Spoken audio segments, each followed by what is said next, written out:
This upcoming election, people of faith have a responsibility to support and defend the right to vote. This isn't about which candidates we're planning to support. This is about making sure every eligible voter can participate in our election. Our different religious traditions are united in the belief that every human being has equal worth. And we believe every human being deserves an equal voice in our government. Here are 4 concrete, nonpartisan ways that you and your community can support the 2020 election. First, make sure you and everyone in your community is registered to vote. Visit vote.org to confirm your registration status. Let's aim for 100% registration in each of our houses of worship and make it a communal effort rather than an individual enterprise. You can even host your own online voter registration event after a worship service.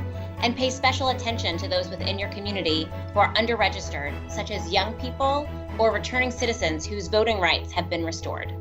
Second, make sure that you and everyone in your community make a plan to vote as early as possible. For many people in our communities, they can vote early in person with appropriate masks and social distancing, thereby avoiding lines on election day.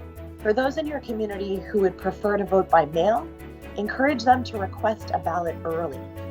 Make sure your voting plan includes what you'll do if you apply for an absentee ballot and it doesn't arrive. Go to votesaveamerica.org or vote.org to learn more about your state's voting procedure.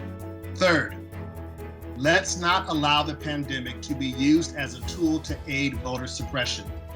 We can work together to make sure everyone votes. Offer to help community members who need assistance. Share information about where and when you can vote early in person. Have your house of worship announce important deadlines on its website and social media, and have a button on your website directing people to more information. Consider planning a community-wide Roll to the Polls event, where you organize those in the community voting with absentee ballots to drop them off together at designated election drop boxes on a specific date. And finally, for community members who are healthy and able to do so, we need you to volunteer as poll workers, to count and sort absentee ballots, and to keep polling places sanitary. Go to powerthepolls.org to sign up. Your community can even volunteer its building to serve as a voting center, or you can adopt a polling place where your members can sign up together to serve as poll workers.